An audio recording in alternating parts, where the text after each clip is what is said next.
Hey, so what do we got here? I've got some courtroom drawings from the 1954 Sam Shepard murder trial. Whoa.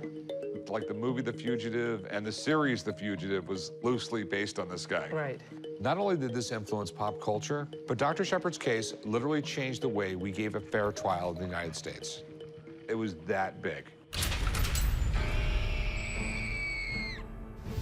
First of all, I love art, and I love history, and this was exactly art history. These are all the original drawings that were used to put in the newspapers and magazines and for the television stations. I'm hoping to get $5,500, and the least I'm gonna take is $5,500. How did you get these? I bought them from an art collector. Okay. This is some cool stuff. I really like it. You had a really successful young doctor. Supposedly, he was sleeping on the couch. Hears a scream, goes upstairs. Someone hits him over the head. When he wakes up, his wife is murdered. Goes to trial, found guilty, and then 10 years later goes back to trial and found not guilty. To this day, it's still unsolved. Exactly. The murder of Dr. Shepard's wife was one of those courtroom dramas that captured the imagination of the American people. And the press more or less pegged Shepard as guilty before they ever went to court. It was so bad, the Supreme Court ordered them to retry the case. This picture right here, you know, frown on his face. It adds a little touch of evil. Exactly.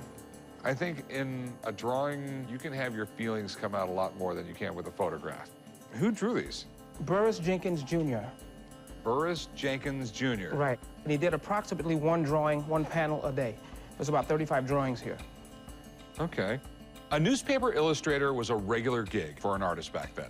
It attracted some great illustrators looking to pay the bills. What did you want for them? I'd like $5,500. Okay, so you got 35 drawings here, huh? Right. Okay. I know about the trial. I don't know anything about Burris Jenkins, Jr. It's a hard time trying to figure out what they're worth. I'm going to give someone a jingle. He might be able to help me out with this. I just like to give him a call, get his opinion on it. Okay. These drawings are a unique look at one of the most infamous trials of the 20th century. But I'm curious about the artist. If he turns out to be famous, this collection could be really valuable. The Sam Shepard trial. Wow, that is very cool. Courtroom drawings, it's kind of a dying art form, but it's really unique in that it dates back hundreds of years. Actually, it dates back as early as the Salem witch trials. So it's really quite fascinating. I think so, too. These pieces, they're very unique. It has an enduring appeal. There was the Fugitive television show. There was, of course, the movie. I think these sketches would really appeal to someone who's a fan of memorabilia or aesthetic artwork that you normally would put over your sofa or your mantle. So it basically just tells the story from the start of the trial to the finish. It shows him in prison, it shows him testifying, it shows some of the actual settings where the alleged murder took place. The Sam Shepard case was one of the very first cases in the 20th century that really generated a lot of buzz. And these sketches were really the only window for the general public to see what was going on. Jenkins was a pretty famous artist in his own right. He was really well known as a cartoonist throughout New York. I've seen what good courtroom sketches have sold for, especially if it's a known or notable case. Individually, these could sell for a few $100s. But this is a case, I think, where the whole is much greater than the sum of the parts. For a collector of historical memorabilia or somebody who's a real enthusiast about the case and the fugitive, I could see this approaching $10,000. All right. You're the best, man. Hey, Rick, thanks for having me down.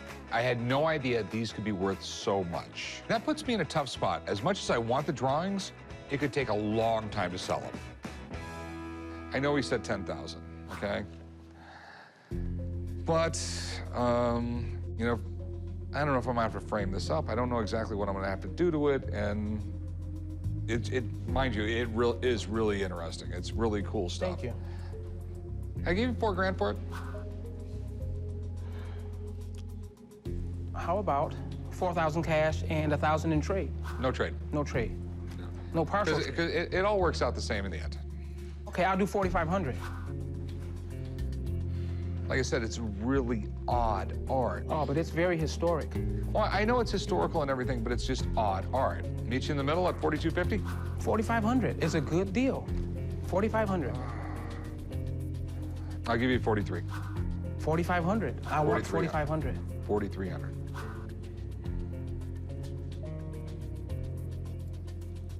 I'll take it. Okay. All right, I'll meet you right over there. I'll write you up. Thank you. I bought the collection originally for $399. I think what I'm gonna do with $4,300, I'm gonna go take a trip to Key West, Florida and do some fishing.